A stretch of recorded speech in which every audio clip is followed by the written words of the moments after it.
हे दोस्तों, Josh Kauffman ने जब अपनी पढ़ाई कंप्लीट करी जो कि टेक्निकल फील्ड से रिलेटेड थी, तब उन्हें अपॉर्चुनिटी मिली एक $1 billion company Procter and Gamble में काम करने की, जो उन्होंने एकदम खुशी खुशी ले ली और वहां काम करना स्टार्ट कर दिया। पर जब वो काम करने लगे वहां के कलीग्स के साथ, जो सबके सब बड़ी बड़ी कॉलेज से MBA करके आए हुए लोग थे, तब उन्हें एक बहुत इंपॉर्टेंट बात रियलाइज हुई। उन्हें समझ आया कि एक इंसान के अंदर बिजनेस स्किल्स, मार्केटिंग स्किल्स का होना कितना जरूरी है, और अगर उन्हें भी कल को अपना खुद का कुछ स्टार्ट करना होगा तो उनके अंदर ये स्किल्स तो होनी ही चाहिए। सो इसीलिए वो ऑब्सेस्ड हो गए कि नहीं, मुझे ये स्किल्स सीखनी ही है, बाय हुक और बाय क्रुक। सो उन्होंने सबसे पहले क्या डिसाइड किया कि वो अपने कलीग्स की तरह एक बड़ी सी कॉलेज जाएंगे और वहां से MBA करेंगे। पर थोड़ा लॉजिकली एनालाइज करने के बाद और रिसर्च करने के बाद अलग अलग कॉलेजेस जाके उन्हें ये बात भी समझ आ गई कि आजकल कॉलेज बस नाम की एजुकेशन सिखाती है और लोग बस एक डिग्री मिलने के लिए कॉलेज जाते हैं, ना कि एजुकेशन के लिए, जो कि उनके हिसाब से और कंपनी के हेड के हिसाब से वेस्ट ऑफ टाइम और एनर्जी था। सो इसीलिए उन्होंने एक बेटर तरीका चूज किया इन स्किल्स को सीखने के लिए, जो था सेल्फ एजुकेशन का तरीका। उन्होंने क्या किया कि वो अपने पास की एक लाइब्रेरी में गए और फिर वहां जाके बिजनेस के ऊपर सारी अवेलेबल बुक्स पढ़ना स्टार्ट कर दी। एक बुक, 2 बुक, और ऐसे ही करते करते उन्होंने हंड्रेड्स ऑफ बुक्स पढ़ डाली बस बिजनेस के ऊपर। जिसकी वजह से क्या हुआ कि कुछ अच्छे टाइम के बाद उनकी नॉलेज उन बड़े बड़े कॉलेज से आए हुए उनकी कलीग से बहुत ज्यादा हो गई। इनफैक्ट शायद उन लोगों के प्रोफेसर से भी ज्यादा हो गई। और बस इतना ही नहीं, बुक्स पढ़ते पढ़ते उन्हें एक और इंटरेस्टिंग बात समझ आई कि बहुत सी इन्फॉर्मेशन जो इन बुक्स में थी वो एक टाइम के बाद ज्यादा रिपीट होने लगी, जिससे उन्हें समझ आया कि ये बातें जो बार बार रिपीट हो रही है वही सबसे ज्यादा इंपॉर्टेंट बात है किसी भी बिजनेस के लिए। क्योंकि 80-20 प्रिंसिपल के हिसाब से ये वो 20% नॉलेज थी जो हमें 80% रिजल्ट्स देगी। सो इसीलिए उन्होंने फिर इस रिपीटेड नॉलेज को एक एक करके गैदर किया और एक बुक लिखी जिसका नाम है द पर्सनल MBA, जिसकी समरी अभी मैं आपको दे रहा हूं।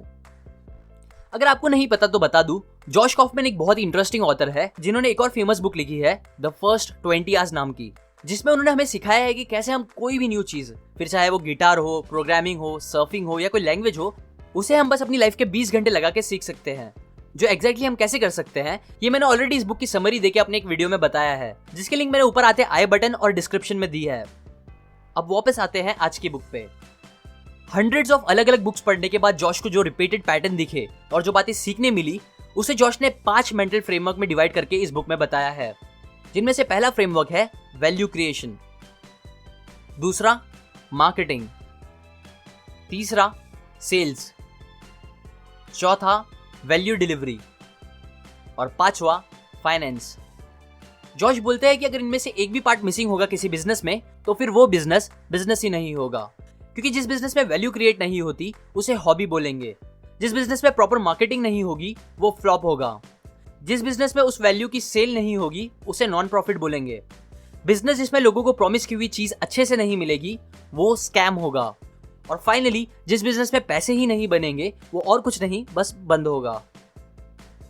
सो अभी हम इन्हीं 5 फ्रेमवर्क के बारे में थोड़ा डिटेल में अच्छे से समझेंगे, ताकि हम सही डिसीजन लेके सही तरीके से एक प्रॉफिटेबल बिजनेस चला सके, फिर चाहे वो खुद का हो या किसी और का। So now first is value creation.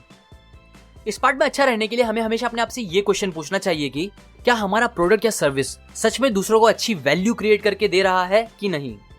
क्योंकि किसी भी बिजनेस को सक्सेसफुल बनने के लिए सबसे सिंपल फॉर्मूला यही समझाता है कि अब जितना ज्यादा दूसरों के लिए अपने प्रोडक्ट या सर्विस से वैल्यू क्रिएट करोगे, उतना ज्यादा लोग आपको उसके लिए पैसे देंगे और उतनी आपके बिजनेस को सक्सेस भी मिलेगी। एग्जाम्पल, आप एक छोटी सी जूस की दुकान खोल के इतने पैसे नहीं कमा पाओगे जितना बिल गेट्स ने कमाया है। क्यों? क्योंकि आप जूस बेच के बस कुछ हजार लोगों के लिए वैल्यू क्रिएट करोगे, उनकी प्यास को खत्म करके। पर दूसरी तरफ बिल गेट्स ने ऐसा प्रोडक्ट और कंपनी क्रिएट करी है जिसकी वजह से आज घर घर में कंप्यूटर नॉर्मल इंसान भी यूज कर पा रहा है, वरना पहले तो कंप्यूटर्स बस बड़ी बड़ी इंडस्ट्रीज और कंपनीज ही यूज कर पाती थी। बट बिल गेट्स के एफर्ट ने पीसी को नॉर्मल कर दिया और करोड़ों लोगों के लिए बहुत ज्यादा वैल्यू क्रिएट करके दी, उनके बहुत से काम को आसान करके और उनकी लाइफ को सिंपल बना के, और इसीलिए ही उनकी कंपनी इतनी सक्सेसफुल भी हुई। सो इन शॉर्ट बोलूं तो जितना ज्यादा आप वैल्यूएबल प्रोडक्ट या सर्विस दोगे उतना ज्यादा आपका बिजनेस ग्रो हो सकता है। Second is marketing. ये एस्टिमेट किया गया है कि कंपनीज $15 बिलियन से ज्यादा खर्च करती है मार्केटिंग पे, और वो भी बस स्पेसिफिकली बच्चों के लिए की गई मार्केटिंग पे। आप ही सोचो मार्केटिंग कितनी इंपॉर्टेंस रखती होगी बिजनेस में, जो कंपनीज इसमें इतने पैसे डालती है और वो भी हर साल। पीटर थिल जिन्होंने पेपाल फॉर्म किया था, वो भी अपनी बुक 0 to 1 में बताते हैं कि एक बार हमारा खराब प्रोडक्ट को अच्छी मार्केटिंग के साथ बेचना तो पॉसिबल है, पर इसका उल्टा यूजुअली पॉसिबल नहीं होता। और रीजन भी ऑब्वियस है, क्योंकि आप कितना भी अच्छा प्रोडक्ट क्यों ना बना लो, अगर आप उसे घर में छुपा के रखोगे तो थोड़ी ना उसके बारे में किसी को पता चलेगा, और अगर पता ही नहीं चलेगा तो लोग खरीदेंगे कैसे। इसीलिए अपने प्रोडक्ट या सर्विस को लोगों के सामने लाना बहुत इंपॉर्टेंट है। एक और इंपॉर्टेंट बात, मार्केटिंग करते टाइम ये बात भी ध्यान में रखो कि आप मार्केटिंग हमेशा अपने टारगेट ऑडियंस को ध्यान में रख के कर रहे हो। क्योंकि लोग कितना भी ज्यादा साफ सफाई रखने वाले क्यों ना हो, अगर उनके घर पे कोई छोटा बच्चा होगा ही नहीं तो वो आपके बनाए हुए ऑसम डायपर्स नहीं खरीदेंगे। Third is sales.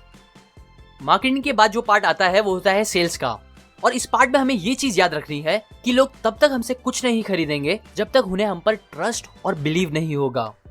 एग्जाम्पल, समझो अगर आप एक अननोन गरीब देश में घूम रहे हो जहां के बारे में आपको कुछ भी नहीं पता, और तभी आपको बहुत भूख लगने लगती है। सो जब आप इधर उधर देखते हो तो आपको दो शॉप्स दिखती है, एक के ऊपर कुछ अजीब लैंग्वेज में कुछ तो लिखा होता है और दूसरे पे लिखा होता है मैकडोनल्ड। तो अब आप बताओ इस सिचुएशन में आप खाना खाने कहाँ जाओगे? वेल आई गेस मोस्ट लोगों की तरह आप भी मैकडोनल्ड ही जाओगे। क्यों? क्योंकि आपको मैकडोनल्ड पर भरोसा रहेगा, आपको बिलीव रहेगा कि वहां आप सेफ रहोगे और वहां आपको सेफ खाना मिलेगा जिसमें बेहोश करने वाली दवा नहीं होगी और वहां कोई आपको लूटेगा नहीं। जबकि सच शायद इसका एकदम उल्टा ही क्यों ना हो। शायद वो अननोन जगह सेफ और हेल्दी खाना देती हो, जबकि मैकडोनल्ड आपको अनसेफ और अनहेल्दी खाना दे रही हो। पर इन बातों से तब और शायद अभी भी फर्क नहीं पड़ता। सो इसीलिए अगर आप चाहते हो कि लोग आपको अपनी मेहनत की कमाई खुशी से दे, तो पहले तो आप उनका ट्रस्ट जीतो और उन्हें अपने ऊपर बिलीव कराओ। Fourth is value delivery. अब सेल हो जाने के बाद जो पार्ट आता है उसे बोलते हैं वैल्यू डिलीवरी। ये पार्ट हमें सिखाता है कि हम अपने कस्टमर्स की एक्सपेक्टेशन से ज्यादा या एटलीस्ट उनकी एक्सपेक्टेशन जितना तो आउटपुट उन्हें दे ही, और उससे कम बिल्कुल नहीं। एग्जाम्पल, अगर आप समझो अमेज़न से कोई चीज ऑर्डर करते हो जिसके लिए वो आपको बोलता है कि it will take 6 days to reach you, लेकिन फिर 2 दिन के अंदर ही वो पैकेज अगर आपको डिलीवर होके मिल जाता है तो ये चीज आपकी एक्सपेक्टेशन से ज्यादा अच्छी होगी। और ऐसी टाइप की चीज को ही बोलेंगे वैल्यू डिलीवरी, जो कि हर बिजनेस में होनी ही चाहिए ताकि कस्टमर्स खुश रहे, आपके पास वापस आए और आपके प्रोडक्ट या सर्विस को दूसरों को रिकमेंड भी करे। Fifth is finance. Value delivery देने के बाद जो चीज पे आपको ध्यान रखना होगा वो है फाइनेंस। मतलब क्या आप अपने खर्चों से ज्यादा इनकम जनरेट कर पा रहे हो इस बिजनेस में या नहीं। आप स्टार्टिंग के चारों पार्ट को एकदम अच्छे से कंप्लीट कर लो, लेकिन अगर एट द एंड आपको प्रॉफिट ही नहीं मिल पाएगा तो आपको ना चाहते हुए भी वो बिजनेस को फ्यूचर में बंद ही करना पड़ जाएगा। और फाइनेंस में सही रहने के लिए ऑथर बोलते हैं कि आप 2 चीजें कर सकते हो। पहली, या तो आप अपने स्टार्टिंग के 4 पार्ट में से कुछ पार्ट में किए जाने वाले खर्चे को कम करो, या फिर दूसरा ऑप्शन, आप और ज्यादा वैल्यू की चीज क्रिएट करो जिसके लिए कस्टमर्स को आप ज्यादा चार्ज कर सको और वो खुशी से आपको वो ज्यादा चार्ज देने के लिए तैयार भी हो जाए। अब इन 5 पार्ट को समराइज करते हुए मैं आपको ऑथर का बताया हुआ बिजनेस का डेफिनेशन बताता हूँ जो सच में बहुत ऑसम है। वो बोलते हैं कि रफ डेफिनेशन में बिजनेस उसे बोलेंगे जो नंबर 1 कुछ वैल्यूएबल चीज क्रिएट या प्रोवाइड करता है, नंबर 2 जिसकी लोगों को नीड और जरूरत होती है, और जरूरत इतनी होती है कि वो नंबर 3 वो उसके लिए आपको पैसे देने के लिए तैयार होते हैं, और जिससे नंबर 4 उनकी नीड और एक्सपेक्टेशन सेटिस्फाई होती है जिससे वो खुश भी रहते हैं, और एट द एंड नंबर 5 ये सारी चीजें करते हुए आप प्रॉफिट भी जनरेट करते हो जिससे आप अपना बिजनेस कंटिन्यू रख पाते हो। बस यही सारी सिंपल चीजों पे ऑथर हमें ध्यान रखने बोलते हैं। वो ये भी बोलते हैं कि हाँ, कॉन्सेप्ट बहुत सारे हैं, चीजें बहुत सी होती है जो आप सीख सकते हो, बट ये जो फ्रेमवर्क है वो हर बिजनेस के लिए सेम होता है, और अगर आप इस फ्रेमवर्क पर ध्यान रखोगे तो आप किसी भी बिजनेस को अल्टीमेट हाइट्स तक पहुंचा सकोगे। ये भी याद रखो कि ये फ्रेमवर्क आपको सारे क्वेश्चंस के आंसर्स तो नहीं देगा जो थाउजेंड्स ऑफ क्वेश्चंस आपको बिजनेस करते टाइम आएंगे, बट हाँ, ये आपको सही क्वेश्चंस पूछने का तरीका सिखाएगा जो इवेंचुअली फिर आपको सही आंसर्स तक भी पहुंचा देगा। अब 2 इंपॉर्टेंट बातें वीडियो से हटके। पहला, मैं पक्का इसी वीक में फेसबुक लाइव करूंगा थर्सडे को। कुछ इश्यूज थे इसीलिए मैं पिछले मंथ नहीं कर पाया, सो सॉरी फॉर दैट। और उस लाइव का टाइम मैं एग्जैक्टली आपको फेसबुक पे बता दूंगा। सो अगर आपने अभी तक मेरा फेसबुक पेज नहीं लाइक किया तो आप जरूर लाइक कर दो। मैंने फेसबुक और इंस्टाग्राम की लिंक डिस्क्रिप्शन में दी है। दूसरी बात, मैंने एक न्यू चैनल बनाया है जिसका नाम है जिज्ञासा, मतलब क्यूरियोसिटी, जो कि साइंस रिलेटेड चैनल है। मुझे हमेशा से साइंस वीडियोस में बहुत इंटरेस्ट था और मैंने सोचा भी था कि मैं पक्का एक साइंस चैनल तो बनाऊंगा ही, लेकिन क्योंकि मुझे इस चैनल से टाइम ही नहीं मिल पा रहा था, इसलिए मैंने मेरे एक फ्रेंड शुभम की हेल्प से ये न्यू चैनल क्रिएट किया है जो आप जरूर चेकआउट करो, सब्सक्राइब करो अगर आपको मेरी तरह इंटरेस्टिंग बातें सीखने का शौक है तो, और वो भी साइंस के बेस पे। मैंने इस चैनल की लिंक डिस्क्रिप्शन और कमेंट में भी दी है।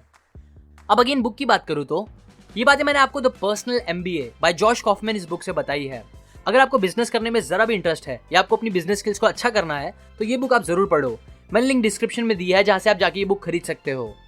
अभी के लिए अगर आप मेरे वीडियोस को कभी मिस नहीं करना चाहते तो सब्सक्राइब करने के बाद बेल आइकन पे जरूर क्लिक करें और मेरे न्यू चैनल को भी जरूर चेकआउट करें। जिसमें मैंने कुछ इंटरेस्टिंग वीडियोस डाले हैं। उनमें से एक वीडियो स्लीप के बारे में है, नींद के बारे में, कि हमें साइंस के बेसिस पे कितनी नींद लेनी चाहिए अपने ब्रेन और फिजिकल पीक परफॉर्मेंस में काम करने के लिए। जिस वीडियो को आप यहाँ क्लिक करके या नीचे डिस्क्रिप्शन और कमेंट में जाके देख सकते हो। सो उसे आप जरूर चेकआउट करें और एट द एंड वो वीडियो आप लाइक करो, सब्सक्राइब करो, शेयर करो उन लोगों के साथ जिन्हें साइंस में इंटरेस्ट है, कमेंट करके अपने व्यूज बताओ। And finally thanks for watching.